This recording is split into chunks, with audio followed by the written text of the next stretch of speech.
നോർക്കയുടെ രണ്ടാമത്തെ institute of foreign ലാംഗ്വേജസിന് Kozhikode തുടക്കം. ക്ലാസുകൾ തിങ്കളാഴ്ച മുതൽ ആരംഭിക്കും. അന്താരാഷ്ട്ര അഭിമുഖങ്ങളിൽ പങ്കെടുക്കാൻ പരിശീലനം ഉൾപ്പെടെ ലഭ്യമാക്കുന്ന രീതിയിൽ ഉദ്യോഗാർത്ഥികളെ ഒരുക്കുകയാണ് ലക്ഷ്യം. സുരക്ഷിത കുടിയേറ്റം ഉറപ്പാക്കുക എന്ന ലക്ഷ്യം മുൻനിർത്തി സംസ്ഥാന സർക്കാർ സ്ഥാപനമായ നോർക്ക റൂട്ട്സിന്റെ നേതൃത്വത്തിലാണ് നോർക്ക ഇൻസ്റ്റിറ്റ്യൂട്ട് ഓഫ് ഫോറിൻ ലാംഗ്വേജസിന്റെ പുതിയ കേന്ദ്രം ആരംഭിച്ചിരിക്കുന്നത്. കോഴിക്കോട് രാം മനോഹർ റോഡിലെ CM മാത്യു സൺസ് കെട്ടിടത്തിൽ പ്രവർത്തിക്കുന്ന കേന്ദ്രം മേയർ ബീന ഫിലിപ്പ് ഉദ്ഘാടനം ചെയ്തു. ലാംഗ്വേജ് ലാബിന്റെ ഉദ്ഘാടനവും ശിലാഫലകത്തിന്റെ അനാച്ഛാദനവും Norka Roots resident vice chairman P. Sreeramakrishnan നിർവഹിച്ചു. തിങ്കളാഴ്ച മുതലാണ് ക്ലാസുകൾ ആരംഭിക്കുക.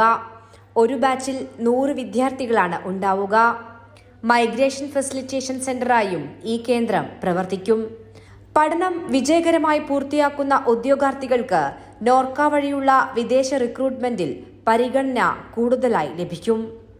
വിദേശ തൊഴിൽദാതാവുമായി നേരിട്ടുള്ള അഭിമുഖം, അന്താരാഷ്ട്ര തലത്തിലെ അഭിമുഖങ്ങളിൽ പങ്കെടുക്കാനുള്ള പരിശീലനം, ആധുനിക സൗകര്യങ്ങളുള്ള 4 സൺപ്രൂഫ് ക്ലാസ് റൂമുകൾ എന്നിവയാണ് നോർക്കയുടെ രണ്ടാമത്തെ NIFL കേന്ദ്രമായ കോഴിക്കോട് ഒരുക്കിയിരിക്കുന്നത്.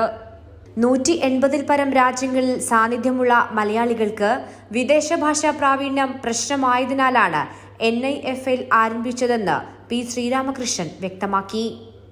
Norka roots CEO Harikrishnan Namboothiri, ward councillor PK Nasar തുടങ്ങി നിരവധി പേർ പരിപാടിയിൽ പങ്കെടുത്തു.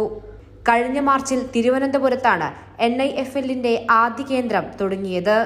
കോഴിക്കോടിനു പിന്നാലെ മൂന്നാമത്തേത് കോട്ടയത്തും തുടങ്ങും. കൈരളി ന്യൂസ്, കോഴിക്കോട്.